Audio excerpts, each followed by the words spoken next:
তাৰপিছত এনেই জুবিন গাৰ্গ ফেন ক্লাব ক'ৰবাত আছিলে বোলে কেতিয়াবা আগত আমি সেইটো গম নাপাওঁ কিন্তু জুবিন অনুৰাগীটো বেলেগ বস্তু কিন্তু ফেন ক্লাবটো এটা বেলেগ কিন্তু দেই সম্পূৰ্ণ পৃথক তো তেতিয়া জুবিন দাই ক'লে যে এইবিলাক যদি কিবা পাত হেৰি তেতিয়া ফেন ক্লাব সিহঁতে কৰা নাই কিন্তু হা তেতিয়া জুবিন ফেন কেইগৰাকীমান লগ হৈছে যে আমি এটা অনুষ্ঠান পাতোঁ জুবিন দাৰ নামত নামটো আমি কিবা এনেকুৱা দিম আৰু জুবিন ফেষ্টিভেল এনেকুৱা কিবা এনেকুৱা তাৰপিছত জুবিন দাই ক'লে সেই এইবিলাক কি কৰ যদি কৰ এটা কাম কৰ যদি এইবিলাক অজয় ফুকনৰ বাদে বেলেগে নোৱাৰে অজয় ওচৰত যা আৰু জুবিন দাই এনেকৈ বহুত বস্তু মোলৈ খেলিও দিছিলে তেতিয়া বহুত বস্তু তাৰপিছত আহিলে জুবিন দাৰ কথা যেতিয়া ক'লে সিহঁতে আৰু উদ্দেশ্যটো মই ভাল পাইছোঁ কিন্তু এইটো কথাটো সেইটো স্বীকাৰ কৰিব লাগিব যে প্ৰথম যি তিনিজন ল'ৰাই উদ্যোগ লৈছিলে তেওঁলোক এজন নাম দিন হয় দিন বুলি কওঁ আমি দিন জেড গাৰ্গ বুলি নাছিলে এতিয়া মুছলিম ল'ৰা এজন আসিফ বুলি কয় আসিফ ইকবাল হুছেইন সি আসিফ যতীন বৰা কিবা হুছেইন লিখিছিলে আসিফ যতীন হুছেইন এনেকুৱা মানে সি যতীন বৰাৰ অনুৰাগী আছিলে কিন্তু জুবিন দাকো সমানে ভাল পায় যেনে জুবিন যতীন আৰু মুনীন বৰুৱা তেওঁ মানে এনেকুৱা তো সিহঁতৰ মাজত মানে সেই আহিলে আৰু এটা জুৱেল নে কি তিনিটা ল'ৰা তেওঁলোকে প্ৰথম প্লেনিং কৰিলে তাৰপিছত এই বৌহঁতক সিহঁতি কেইগৰাকীমান ছোৱালী এনেকৈ কেইটামান লগ খায় সিহঁতি একোৱে নাজানে কিন্তু সিহঁতে মৰ সাহস এটা কৰিছে তাৰপিছত মোৰ ওচৰলৈ আহিলে মোৰ ওচৰলৈ আহি মই ক'লোঁ হ'ব দে একো নাই যে হেৰি কৰচোন তহঁতি গোট খোৱাচোন জুবিন গাৰ্গ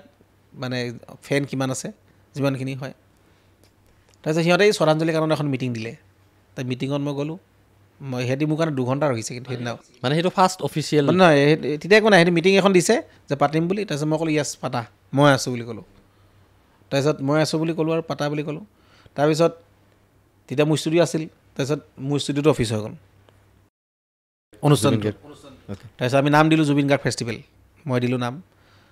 আমি ক'লোঁ যে 3 দিনীয়া পাতিম একদম 18 তাৰিখে আমাৰ শেষ মানে 16, 17, 18 তিনিদিনীয়া কাৰ্যসূচী তাৰপিছত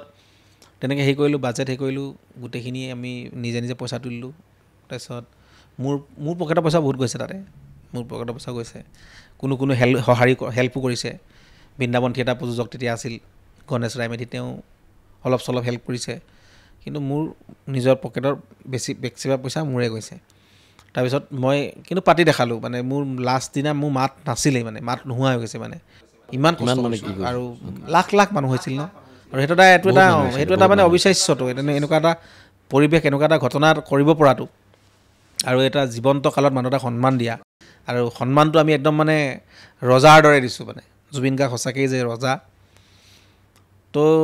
সেই তাতো বহুত প্ৰত্যাহ্বান আহিছিলে সেই অনুষ্ঠানটো কৰোঁতে বহুতে অসুবিধাৰ সৃষ্টি কৰিছিল বহুত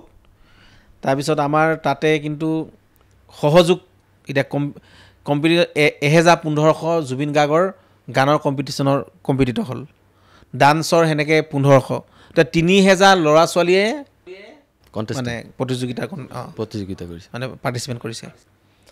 তো নিউজ লাইফে হেল্প কৰিলে সেইটো সময়ত আমাক নিউজ লাইফে হেল্প কৰিছে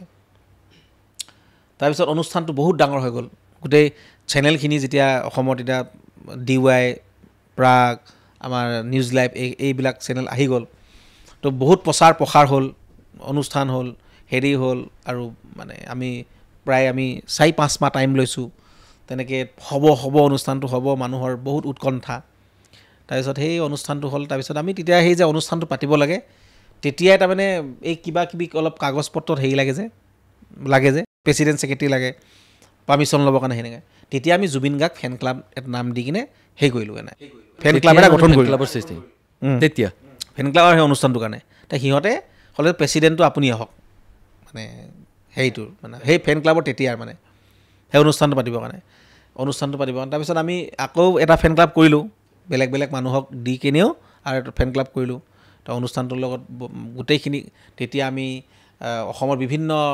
যিবিলাক জুবিন গাৰ্গক ভাল পায় আহিলে একদম যোৰহাট অসমৰ বিভিন্ন প্ৰান্তৰ পৰা আহিছে তাৰপিছত জুবিন গাৰ্গ ফেন ক্লাব হোৱাৰ পিছত মোৰ লগত এটা ল'ৰা আছিলে ধীৰাজ বুলি কয় তাৰপিছত সি মাজতে সোমাইছিলে মানে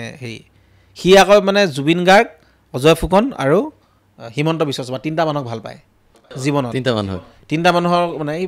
সি প্ৰথম মানে টাৰ্গেট আছিলে অজয় ফুকনত, ছেকেণ্ড জুবিন গাৰ্গ আৰু 3 নম্বৰত মই হিমন্ত বিশ্ব শৰ্মাক মানে লগ পাব আৰু তো মোক পালে, মোৰ থ্ৰুৱেদি জুবিন দাক পালে। আমি তেনেকৈ ঘূৰি ফুৰোঁতে হিমন্ত বিশ্ব শৰ্মাকো আমি পালোঁ। আমি গৈছিলোঁ অনুষ্ঠানৰ কাৰণে তেওঁক মাতিবৰ কাৰণে। তাৰপিছতে সেই ধীৰাজে এটা কাম কৰিলে, তাক সেইটো ক'ব লাগিব। আজি যে গোটেই অসমত 52টা জুবিন ফেন ক্লাব হৈছিল, সেইখিনি কিন্তু ধীৰাজে ঘূৰি ঘূৰি মোৰ পাৰ্মিশ্যনত, মোৰ হেৰি লৈ সি ঘূৰি ঘূৰি কিন্তু নিজে গঠন কৰি থৈ আহিছেগৈ। অৱদান আছে আছে ফেন ফেন ক্লাবৰ অৱদান আছে। এতিয়া বহুতে কিবা হেৰি কৰি থাকে, কিন্তু অল আছাম ফেন ক্লাব যিটো গঠন হ'ল সেইটোত সেই তেনেকুৱা। তাৰপিছত আমি ছাকচেছ হ'লোঁ। তাৰপিছত আমাৰ বদনাম কৰিব চেষ্টা কৰিছিল। আপুনি মাজতে এটা কণ্ট্ৰভাৰ্চি এটা হৈছিলে ফেন ক্লাব কিবা ফেন ক্লাব লৈ হোৱা নাই, সেইটো কা আন্দোলনৰ সময়ত। কা আন্দোলনৰ সময়ত তেতিয়াতো মই জুবিন গাৰ্গ ফেন ক্লাবত নাই বা কোনো ধৰণৰ হেৰি নাই। এৰিলে নেকি? নহয় নাই, মই ফেন ক্লাবত কোনোদিনে প্ৰেচিডেণ্ট ছেক্ৰেটাৰী নাছিলোঁৱেই। মই সেই ফেষ্টিভেল যে পাতিছিলোঁ, জুবিন গাৰ্গ ফেন ক্লাবটো মই গঠন কৰি দিলোঁ। মই এটা মানে হেৰি হিচাপে থাকিলোঁ, ফাউণ্ডাৰ হিচাপে থাকিলোঁ। তো তাৰপিছত সিহঁতক মই আগবঢ়াই দিলোঁ, লৈ যোৱা প্ৰেচিডেণ্ট ছেক্ৰেটাৰী বেলেগ পাতি কিনে সেনেকৈ সিহঁতে কাম কৰিছে। সিহঁতে মই সহযোগ কৰোঁ অনুষ্ঠানবিলাকত। তাৰপিছত মই কোনোদিনে ফেন ক্লাবৰ প্ৰেচিডেণ্ট ছেক্ৰেটাৰী হোৱা নাই। মই সেই অনুষ্ঠানটোৰ কাৰণে হৈছিলোঁ। তাৰপিছত সেয়াতে সেই অনুষ্ঠানটো মই পাতি দিলোঁ, দেখুৱাই দিলোঁ বহুতক। বহুতে হেৰি কৰিলে, মানে চেষ্টা কৰিছিলে বেয়া কৰিবৰ কাৰণে, কিন্তু আমি সফল হ'লোঁ। জুবিন দাক খুচ, আমি খুচ, অসমৰ ৰাইজ চালে, 3-4 লাখ মানুহে চালে। তাৰপিছতে সেই জুবিনদাৰ তেতিয়া বেছি আপোন হ'লোঁ আমি। আপোন হোৱাৰ পিছত মানুহ থাকে নহয়, এচাম মানুহ থাকে যে জুবিনদাৰ লগত ইয়াক কেনেকৈ বেয়া কৰিব পাৰি।